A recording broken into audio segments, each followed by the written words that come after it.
can I help you, King DDD? I need a monster to claw with that there Kirby. That's what we do best at NME. You better get it with a money-back guarantee. Anyway, back into the... Wait, which way are we supposed to go? Oh, we're supposed to go here. Okay, back into the fight with Bugsy. We're gonna attempt this again. Oh, he reached that time. It is a bit difficult dying and restarting because now you don't have the ability you got from the previous boss. Even though, like I said, throw, not that useful against bosses. That is useful if you get him to run to the wall with his stabbing ability. He will, like, bounce off of the wall. It doesn't hurt him at all, but it stuns him if you happen to have an ability that hits really fast. Like a fire ability.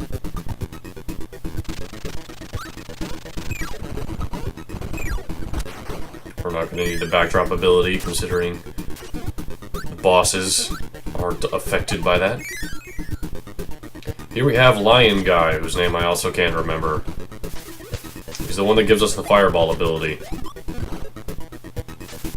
Even though it clearly looks like he's scratching with his claws there, and he's scratching us there, I thought it would be more suiting if he gave us the cutter ability, even though he isn't necessarily throwing knives at us.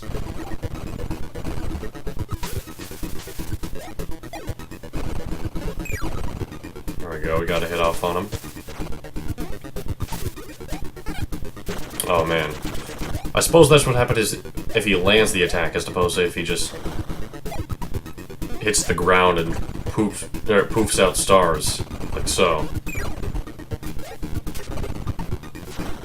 Oh man, he goes all the way. There we go. And the fireball ability we can actually use against some of these bosses. Oh, but it seems there weren't any bosses left. Huh. There is a warp star at the very top, though. I wonder if you can go down that tower and see if there's any sort of secret. Maybe.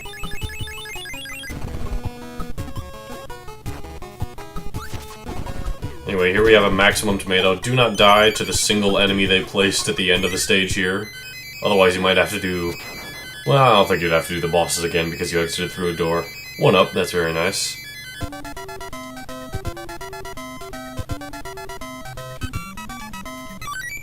That is the end of Rainbow Resort Level 2. On to Level 3. And it seems there aren't as many buttons in Rainbow Resort. I know there is in the first level. I don't think there is in that level, just because it's a boss rush. It's not like there could be many secrets to find in general. This level is just filled with sleep enemies. Not really much you can do with these guys. You know, for a place called Rainbow Resort, it's very night-themed. I would have expected a place like this to be called, like, Starry Sunday, I don't know. They're all food-themed. Food and location.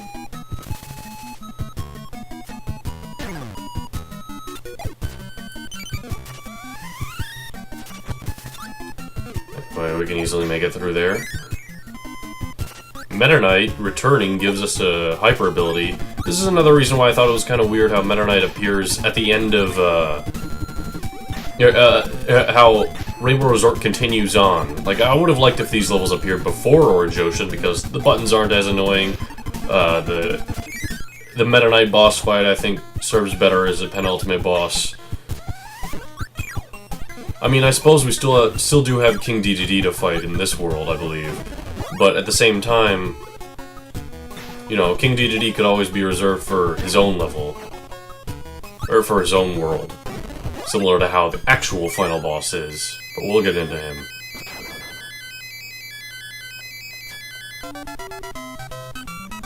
Anyway, it seems level 3 of Rainbow Resort was incredibly short. That was quick. On to level 4 then. No button in that either. Like I said, this world is just a lot easier. Ball ability, I don't know why we would use that. This level's coloring is a bit odd. Like, all the enemies are colored differently in addition to the different backgrounds. Describe that tornado ability. Here we are. Man, so much ball ability. I guess I might as well try using it. Can it even go through these bricks? It can't. There's really no point to using it here.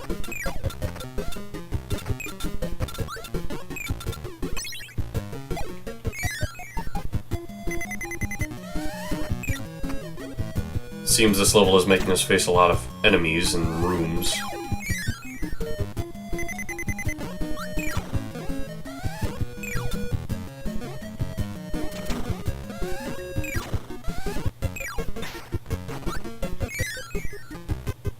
Oh boy, these guys are really hyper.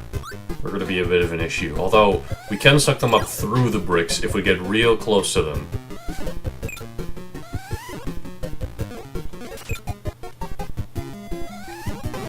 We might as well grab the fireball that one had. Oh boy, this is gonna be tough. Don't slide into the Gordo now. Goro, not Goro from Mortal Kombat. Anyway, it seems to be a lot easier if you use the oh, never mind about projectiles, because there's no way we're gonna be inhaling that thing. We just gotta make a move. There we are. This stage, I think, may have had a button in it, though I might be remembering something else. Who knows? Our health is incredibly low. I do kind of want to just die as soon as we enter the next level and get all of our health back. Okay, that didn't have a button in it.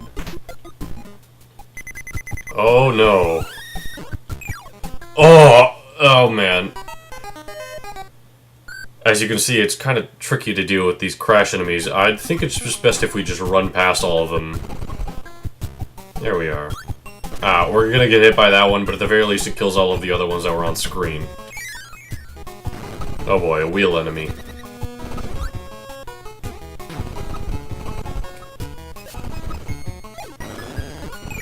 Oh no. This guy is one of the harder mini-bosses without a power-up, and I just realized we didn't fight him in the mini-boss rush. We fought Mr. Frosty, we fought Bugsy, we fought the turtle and the lion, we fought Bonkers, we fought, the Poppy Bros, the guy with the bomb.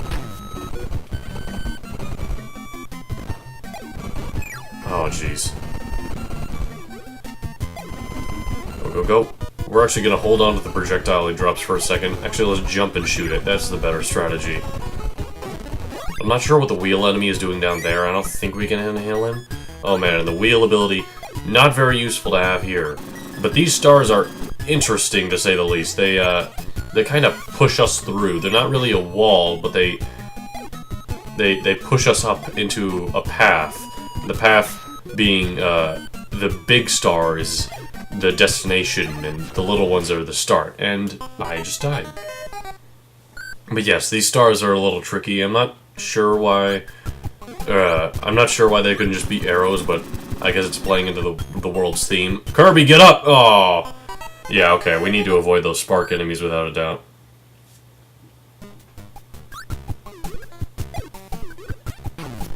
Let's just fly past all of this. We can fly through the path, but... oh no. Kirby! Fly, Kirby! Okay, the star saved us there. Stars save us again. There we go. Okay, this is an interesting gimmick we got going on right now. Anyway, yeah, it seems to be best we just fly past all of these stars and enemies. That part's kind of annoying because those enemies all burn you, and when Kirby's burnt, he gets shoved back and flies a few feet.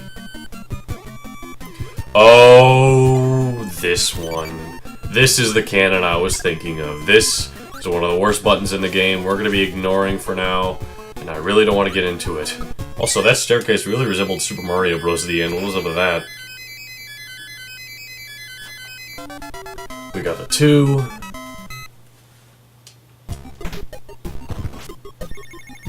On to level 6, which oh, there wasn't a button. Then I wonder what that... It seems we've entered the world of Game Boys. It's the same music from Kirby's Dream Land, it's the same aesthetic, even though it was more green in the original Kirby's Dream Land because it was a Game Boy game. The filter I had was just because it was an emulator. But, yeah, this is interesting. 1 game in and they're already calling back, or 2 games in and they're already calling back to the original. Get used to that in the Kirby series, ladies and gentlemen. If there's one series that relies on nostalgia a lot, it's Mario and it's Kirby.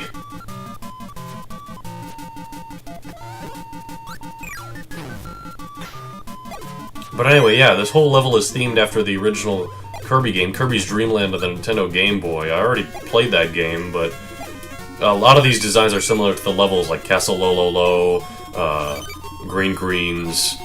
I think we'll be getting into Bubbly Clouds and Ice... oh, what was the name of the third island? I don't remember. It wasn't Ice Cream Island. That's the name of the second world of this game. But yeah, all of these areas are themed after levels of the game, which is very nice.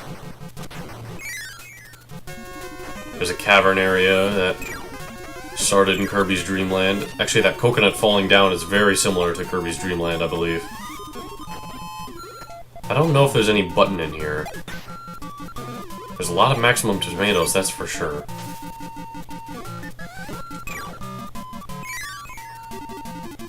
I don't know how, but for some reason I'd completely forgotten about this in my first playthrough, which this isn't my second or third playthrough. I played this game like 5 times or so. So, I remember this was here. I just completely forgot. On my second playthrough, I had completely forgotten about it. Anyway, yeah, this is kind of the same scenery we had with Bubbly Clouds, where we fought Kracko and winded to the moon. I wonder if that's still here.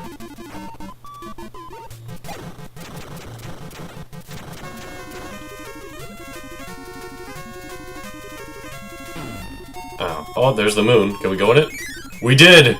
We kind of went under it, but it's okay. It's close enough. And that is a button. I actually completely forgot that was a button, but it's okay. There were no other ones in Rainbow Resort except for level 1, so... You know, we can get by just doing that one. And that is the end of the level. There's no Mount Dedede themed level, because Mount Dedede was pretty much just a combination of all the 4 levels preceding it.